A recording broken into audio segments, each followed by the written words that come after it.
Hi, I'm Ron Squire. Welcome to highlights of the 2013 Formula SimRacing World Trophy. Round 9 is the Spanish Grand Prix, staged at a unique Valencia street circuit. A track that is commonly disliked by many drivers, this street circuit contains an unusual mix of corners and straights. Overtaking is particularly difficult at Valencia, with the only typical opportunities at turns 12 and 17. Concentration will be put to the test, with a track featuring as many as 25 turns. Due to getting the back of the grid penalty from Hungary, Mallorqui will have to start on the back of the grid. This promoted Eduard into pole position, just edging out Daniel Kiss and Twisted Racing for second place. Fernando Guerrero in the PSR Junior Team Orange gets third, ahead of Ben Tussig in fourth for Hacksport Racing. GP's Jonathan Holmes gets fifth, ahead of Carlos Martin driving for Fast and Sweet in sixth. Kevin Saki gets 7th, with Renz Klopp in the Bad Tipashkari Wayne and Kaskas in 8th and 9th, and Norbert Letzner just rounding out the top 10 for the Round 7 net expedition. Further back, Most Avriage did well again to qualify in 14th.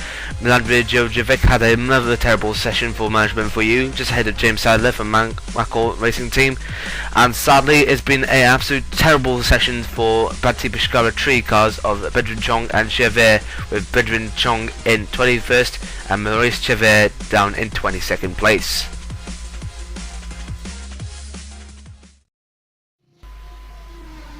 To the race start, and despite everyone getting a good launch off the line, it was Daniel Kiss who overcooked his Twisted Racing car by oversteering his car and going into the pit exit road, forcing him to go to the back of the grid with a little bit of a damaged car. Down into turn 2, Ben Tussig made an all-important move on Alvaro Torres to take it into the top spot, while John Holmes made a move on Guerrero to take third place. Meanwhile, Kevin Saki will try to make a move on Carlos Martin, but unfortunately he broke a little bit too early, losing the place to Klopp, while everyone else got from turn 4 with no major incident. The next man to suffer was Valencia. As he went down into turn 17, he collided with Valenti and Campus, collided with Campus' car and losing the position to Francesconi, with Valencia had to return back to the pits with a damaged front wing. The next man to suffer was Sadler. As he had collided with Wendt, he went into the corner, lost his front wing and collided with Zavaraj in the process. But in the next corner proved to be his downfall, as he lost control on exit and Francesconi had nowhere to go, slamming into the Macor and sending debris everywhere. Several other drivers were unable to avoid the carnage, with Chong unfortunately retiring from the race, as Sadler will have to return back to the pits with a severely damaged car. With the opening lap complete, the order ran as Tusting, Torres, Holmes, Martin, Siggy and Klopp. Things eventually turned sour for Arncho's Racing and their driver Attila Molnar, as he went into turn 18 and turn 19 unaware that as he had a spinning of Valenti just in front of him, he collided with the back of the PSR Team Orange car and losing his front wing and suspension in the process. He was able to go back to the pits, but unfortunately when he went into the pits he lost his engine and therefore retired from the race. A very disappointing debut for Arncho's Racing. Lap 6, Radio Jovic made a huge mistake, colliding with the barriers just on the bridge and losing his front wing and snapping some of his suspension. And although he tried to make it back to the pits, he held up a couple of cars, but though he went wide, he was able to carry on. But not without spinning only 2 times within that lap. One on the corner 12.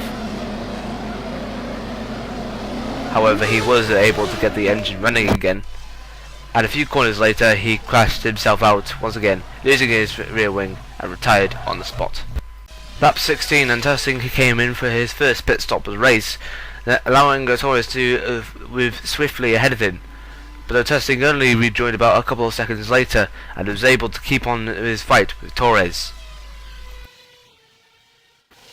Moving to the rear of the field, and there was a battle between James Sadler and Joe Gabriel. James collided with Gabriel, forcing him to go a little bit backwards, narrowly avoiding Tusting and avoiding Klopp and Martin in the process. He was, however, lapsed, but was able. This did, however, have a knock-on effect, as Tusting was slowed down behind the snow-shattered racing car of Joe Gabriel. Despite many attempts to lap the driver, Gabriel refused to let him by, until he was able to relinquish it just about a couple of corners until the end of the lap.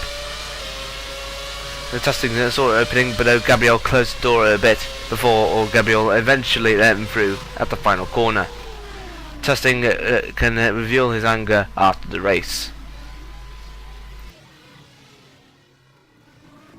Just a couple of seconds behind the battling pair of Tusting and Gabriel, Martin made his dive for the pits. He was able to come in, but though he wasn't able to get out in front of Campus. Campus had gone up into 9th, and Martin rounding out the top 10. Torres was next to pit, and with Tusting just behind him, Torres was able to only lose the lead for another stint. Tusting will end steaming on ahead, but he'll have to wait for his next pit stop for Torres to retake him again. Lap 18, and there was a battle raging on between Mo Savaraj and Kevin Siggy for 6th place. As Kevin Siggy got out turn 17, he got a better drive out of it, but unfortunately was unable to see Savaraj coming, and they both spin, with Savaraj only losing the front wing and missing contact with Martin and Kiss. But Sailor was unable to get in the way, so was Campus, and Savaraj had to return back to the pits with a missing front wing. His next target was bigger Valencia. As he went down into turn 12, he tried to make it past Valencia. Valencia tried to brake early to avoid contact. With Savaraj in front, Valencia didn't give up the battle and tried to make a move on him on turn 17 with an outside pass. Valencia was able to make an outside pass on Savaraj, but unfortunately just coming up to the last corner, the pair made contact with Savaraj actually the back of Valencia, causing them to get out of the race, with Savaraj only out of the race, but Miguel Valencia was still able to continue on.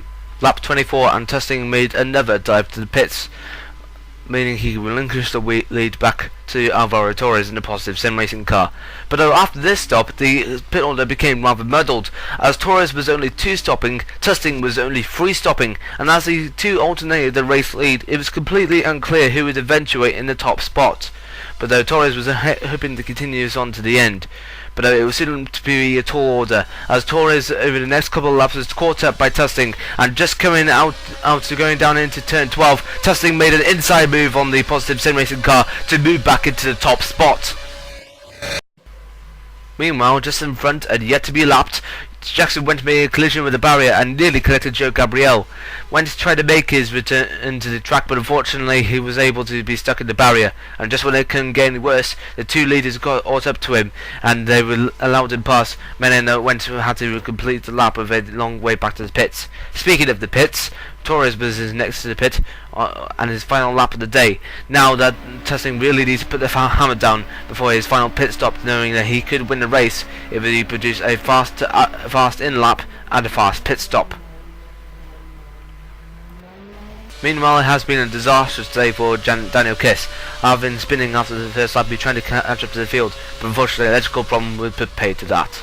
And with just 11 laps from the end, Bastien Goffier got his turning signal all wrong and collided with the barriers, destroying his suspension and ending all chance for a point finish. Back at the front, and as Tusting emerged from his final stop, he had Torres just right behind him, and with 9 laps still remaining, it was clear that there would be a fight for the race win. The first overtake of the day was this one here, but unfortunately Tusting was able to keep it to his line and still have the lead. But unfortunately he was held up behind Joe Gabriel, and after trying to lap him, he finally made the move, but unfortunately Tusting was unable to keep the position in his grasp, handed the lead back to Torres.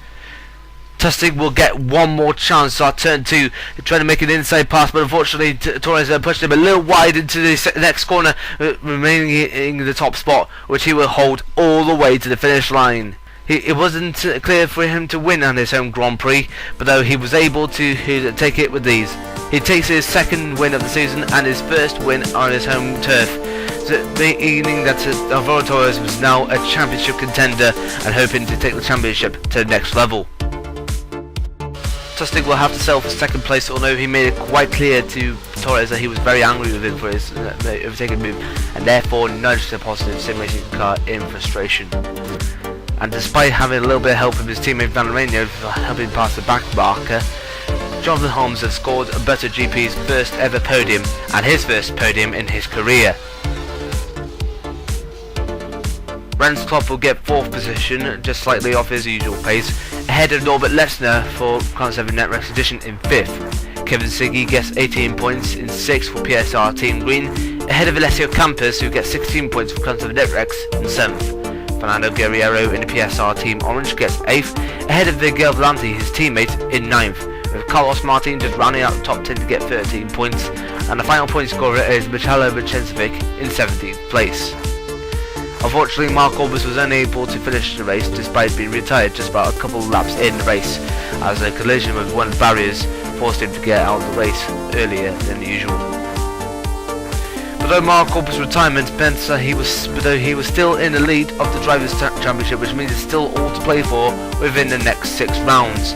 Ben Testing, although he was slightly disappointed today, still remains in close battle, now tied with Carlos Martin, both on 188 points. Ahead of Ed Klopp, who is a further 10 points back. Frank Schneider gets 5th place ahead of Jonathan Holmes in 6th, with Daniel Kiss behind him just in 7th. Gordano Valerino still gets an 8th, and thanks to his win today, Alvaro Torres gets up into the top 10 with Alessio Campos, pushing Marco Zipoli for the first time outside the top 10 since he was unable to participate from China onwards this season. In the Constructors, Ghost Speed are still leading the championship and look to take it with only just 6 rounds remaining. Bati Pushkara Uwain had a little bit of a weak performance here at Valencia, but still holds second position overall.